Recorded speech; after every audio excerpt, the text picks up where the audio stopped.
ஏய் சண்டை அது குளிக்கலையான்ற என்ன இப்போ லேட்டாக குளிச்சா போதுண்ணா குளிக்கும் போறீங்க என்ன அவசரம்? சரிங்க, உங்ககிட்ட ஒரு 3 டாஸ்க்குங்க.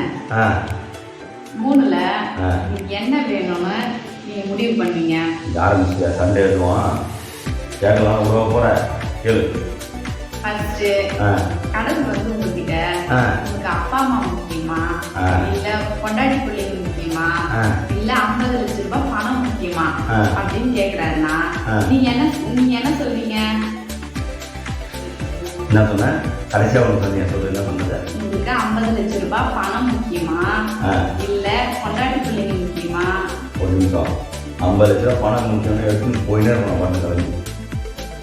ஏங்க உங்களை பத்து வளர்த்த அப்பா அம்மா தேவையில்லை, உங்க கூட இருக்கிற பொண்டாட்டி பிள்ளைங்க தேவையில்லை, உங்களுக்கு 50 லட்சம் பணம் தான் வேணுமா? அம்மா கேட்டு நீ வேற பணம் பணம் பணம் வேலைக்கு போடுறீங்க, வீடை கட்டு அதை கட்டு இதை கட்டுன்றீங்க. அப்போ பணத்துக்கு தானே இவ்வளோ பாடுபடுறீங்கண்ணா. பணம் எழுதாலாம் முக்கியம், பணம் சேர்த்து போயிட்டே பணம் பார்த்து. அப்போ நாங்களாம் வேணாவா? சரி, இதே கேள்வி வாங்கிட்டு தெரிஞ்சுக்கிறேன். சரி, 50 லட்ச ரூபா பணமா உங்கள் வீட்டுக்காரன் முக்கியம் கேட்டால் என்ன சொல்லுவார்? நான் என் வீட்டுக்காரர் தான் முக்கியம்னு சொல்லுவேன். அப்போ என்ன சத்தியம் பண்ணு?